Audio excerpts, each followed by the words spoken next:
সমাগত গণৰাজ্য দিৱস এই বৰ্ষৰ ৭৫সংখ্যক গণৰাজ্য দিৱস পালন কৰিবলৈ সমগ্ৰ দেশজুৰি এতিয়া প্ৰস্তুতি চলি আছে। এই মুহূৰ্তত মই উপস্থিত আছোঁ ধেমাজিতো এনেধৰণে গণৰাজ্য দিৱসৰ এতিয়া প্ৰস্তুতি চলোৱা পৰিলক্ষিত হৈছে।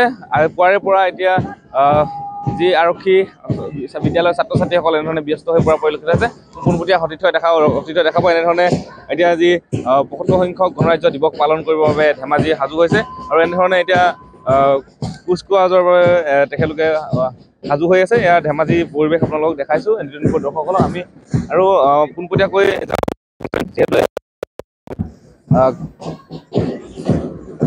কেবিনেট মন্ত্ৰী যোগেন মোহন উপস্থিত থাকিব বুলি আমি জানিব পাৰিছোঁ আৰু আমি বিষয়ে জানিবলৈ চেষ্টা কৰিম। আমি পেৰেড কামাণ্ডো আছে তেখেতৰ পৰা আমি জানিবলৈ চেষ্টা কৰিম। আমি পেৰেড কামাণ্ডোৰ পৰা জানিব চেষ্টা কৰিম যে ধেমাজিত এইবাৰ কেনেধৰণে প্ৰস্তুতি হৈছে আৰু কিমানটা দলে অংশগ্ৰহণ কৰিব আৰু কেনেধৰণৰ প্ৰস্তুতি এতিয়া ধেমাজিত এই বৰ্ষৰ গণৰাজ্য দিৱসৰ প্ৰস্তুতি কেনেকুৱা? আচ্ছা, 75 ৰিপাব্লিক ডে উপলক্ষে ধেমাজি কাছাৰী ময়দানত আমি যোৱা ১৮ তাৰিখৰ পৰাই প্ৰেক্টিছ আৰম্ভ কৰিছোঁ। এতিয়ালৈকে মাৰ্চ পাষ্টৰ ২৭টা টিমে অংশগ্ৰহণ কৰিছে আৰু মুঠ প্ৰায় 777জন জোৱানে অংশগ্ৰহণ কৰিছে। ইয়াত 3টা পুলিচ বাহিনী আছে আৰু বাকীবিলাক NCC টিম আছে, স্কাউটৰ টিম আছে আৰু বাকী স্কুলবিলাকৰ টিমবিলাক আহিছে।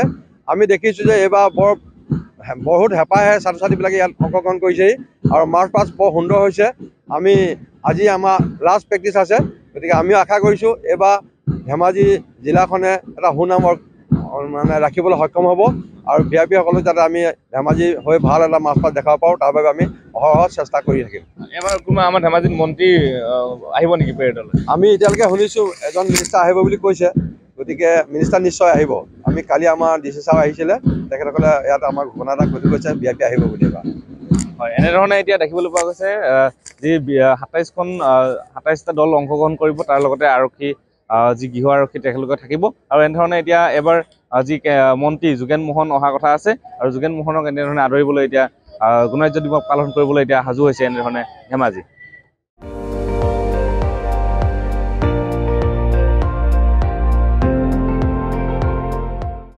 আপুনি চাই আছে ND24, সৰ্বশ্ৰেষ্ঠ নহয় সৰ্বোত্তমৰ দৌৰত।